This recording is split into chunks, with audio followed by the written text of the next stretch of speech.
আজকে তৈরি করে দেখাবো ইলিশ মাছের একটা রেসিপি। ইলিশ প্রেমী বাঙালির এই ইলিশের মরশুমে একদম হালকা মশলায় একটা ইলিশ মাছের রেসিপি বানিয়ে দেখাবো, যেটা ছুটির দিনে দুপুরেই বলুন বা এই বর্ষার দুপুরে গরম ভাতের পাতে একদম অল্প মশলায় এই রকম ইলিশ মাছের রেসিপি পেলে আর কিচ্ছু লাগে না। কি করে তৈরি করছি দেখে নেওয়া যাক। ইলিশ মাছের রেসিপিটা বানানোর জন্য 4 পিস ইলিশ মাছ নিয়েছি।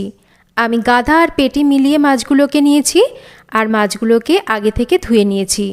মাছের মধ্যে আমি অল্প পরিমাণ একটু লবণ দিচ্ছি আর তার সাথে অল্প পরিমাণ হলুদ দিচ্ছি। হলুদটা কিন্তু একটু কম দেব, কারণ ইলিশ মাছে নিজস্ব একটা সুন্দর গন্ধ আছে। বেশি হলুদ দিলে ইলিশ মাছের গন্ধটা কিন্তু নষ্ট হয়ে যায়, তাই হলুদের পরিমাণটা কিন্তু অন্যান্য মাছের তুলনায় ইলিশ মাছে কম ব্যবহার করছি। লবণ আর হলুদ ভালো করে খুব সাবধানে মাছের গায়ে মেখে নিচ্ছি। মাছের মধ্যে বেশ ডিম ভরা, তাই একটু সাবধানে যাতে ডিমগুলো বেরিয়ে না যায় লবণ আর হলুদটাকে মেখে নেব। এবার মাছগুলোকে একটু সময়ের জন্য আমি রেখে দেব। মাছের মধ্যে ভালো করে তাতে লবণটা ঢুকবে। আজকে ইলিশ মাছের রেসিপিটা তৈরি করব আমি বেগুন দিয়ে। একটা বেগুন নিয়ে নিয়েছি আর বেগুনটাকে আমি কেটে নিচ্ছি। একটু বড় বড় টুকরো করেই বেগুনের টুকরোগুলোকে কাটবো, কারণ খুব ছোট করে বেগুনগুলোকে কাটলে রান্না করলে কিন্তু বেগুন একদম গলে যায়, খাওয়ার সময় খুঁজেই পাওয়া যায় না। তাই বেগুনগুলোকে একটু বড় বড় টুকরো করে কেটে নিচ্ছি। আর একটু ভালো করে দেখে নিতে হবে বেগুনের মধ্যে পোকা আছে কি না। তো বেগুনটা কিন্তু একদম ফ্রেশ, বেগুনটাকে আমি একটু বড় বড় টুকরো করে কেটে নিয়েছি। এবার এই কেটে নেওয়া বেগুনগুলোকে আমি জলের মধ্যে 2-3 মিনিট ভালো করে এইভাবে ভিজিয়ে রাখবো আর একটু এরকম কচলে কচলে ধুয়ে নেব।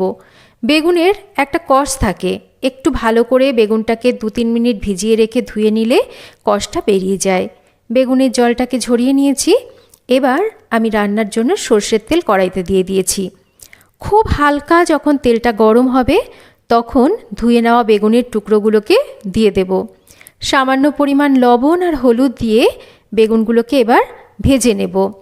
খুব বেশি গরম তেলে বেগুনগুলোকে দিলে কিন্তু বেগুন সঙ্গে সঙ্গে তেল টেনে নেবে, তাই খুব হালকা গরম তেলের মধ্যে বেগুনগুলোকে দিলে বেগুন কিন্তু তেল খুব একটা টানে না।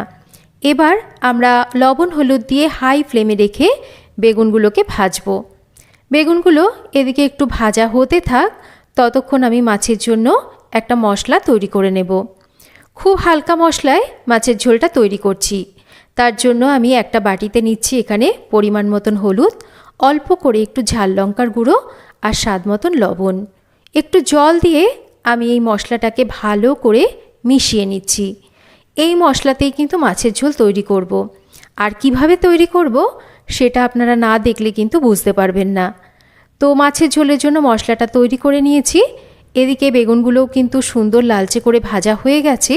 এর থেকে বেশি ভাজবো না, তাহলে বেগুনগুলো বাদবাকি ঝোলে দিলে কিন্তু একদম গলে যাবে। তাই এই অবস্থায় ভালো করে তেল ঝরিয়ে বেগুনগুলোকে তুলে নিচ্ছি। এবার আমি এই তেলের মধ্যে একটু কালো জিরে ফোড়ন দিচ্ছি। অনেক কিছুই কিন্তু ইলিশ মাছের ঝোলে ফোড়ন দেওয়া যায়, আর আমি আগেও কিন্তু আপনাদের সাথে বেশ কয়েকটা ইলিশ মাছের রেসিপি শেয়ার করেছি। তাতে কিন্তু আমি বেশ অনেক রকম করেই ইলিশ মাছ আপনাদের বানিয়ে দেখিয়েছি। তো আজকে কালো জিরে দিয়ে ইলিশ মাছ তৈরি করছি।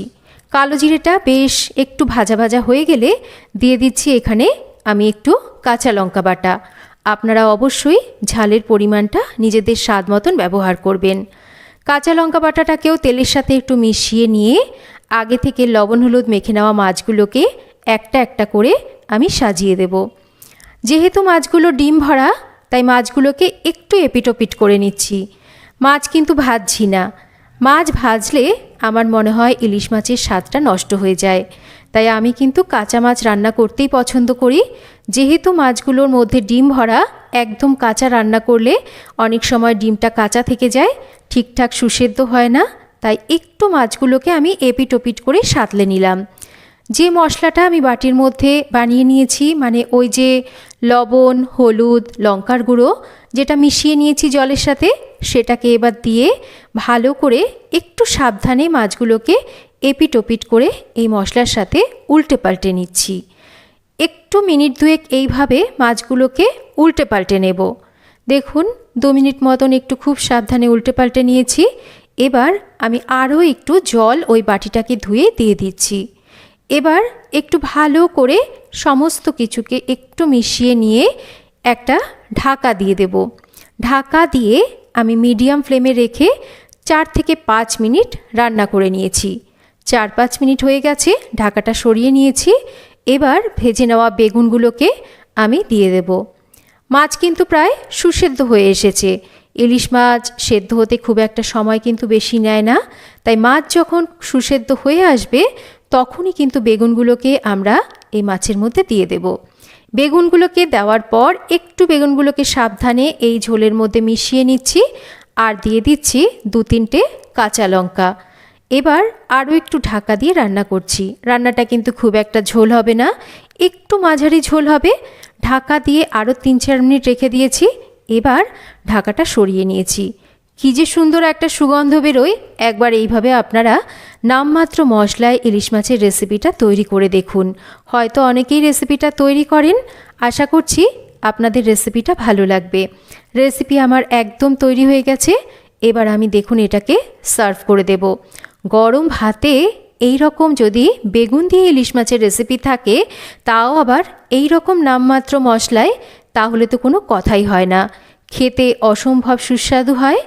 আর আমার মনে হয় বাঙালিদের এই রকম রেসিপি প্রায় প্রত্যেক বাঙালি বাড়িতেই হয়ে থাকে, তবে নিজের মতন করে তৈরি করেন। তো কেমন লাগলো আজকের এই রেসিপিটা কমেন্ট করে জানাবেন। ভালো লাগলে লাইক শেয়ার করবেন, চ্যানেল সাবস্ক্রাইব করবেন।